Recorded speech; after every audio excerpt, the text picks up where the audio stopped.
স্কুলের ভিতর সহপাঠীদের মারধর করা হয়। সহপাঠীদের ছাত্রকে মারধরের ভাইরাল সিসিটিভি ফুটেজ।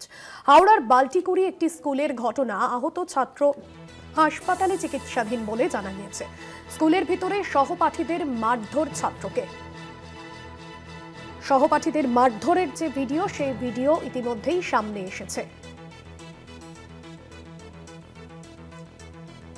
জগন্নাথ সামন্ত রয়েছেন আমাদের প্রতিনিধি ফোন লাইনে। জগন্নাথ, যে ঘটনা ঘটেছে, স্কুল কর্তৃপক্ষ তারা কি বলছেন এই ঘটনায়?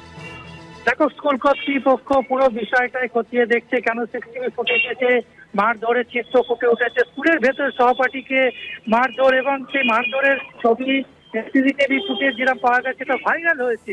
ঘটনাটা ঘটেছে হাওড়া বাল্টিকুড়ি একটি স্কুলে অষ্টম শ্রেণীর ছাত্র সৌভিক দাশগুপ্তকে মারধর করে সহপাঠীরা। মূলত অভিযোগ হচ্ছে প্রধান শিক্ষকের কাছে বেশ কয়েকজন ছাত্রের নামে অভিযোগ জানানো হয়েছিল এবং তার ফলরূপ শাস্তি হলো মারধরে। আহত ছাত্র এখন হাসপাতালে চিকিৎসাধীন। তারা অভিযোগ করছে পরিবারের লোক যে স্কুলের ভেতর এরকম একটা ঘটনা ঘটলো, ছাত্রকে বেশ কয়েকজন সহপাঠী ধরে মারধর করলো। স্কুল কর্তৃপক্ষ যারা সিকিউরিটি তারা কেন নজরে পড়লো না এবং কি ব্যবস্থা নিচ্ছে স্কুল, তার জন্য অভিভাবকরা বসে রয়েছে। তবে স্কুল কর্তৃপক্ষ এই বিষয়ে কোনো মুখ খুলতে চাইছে না।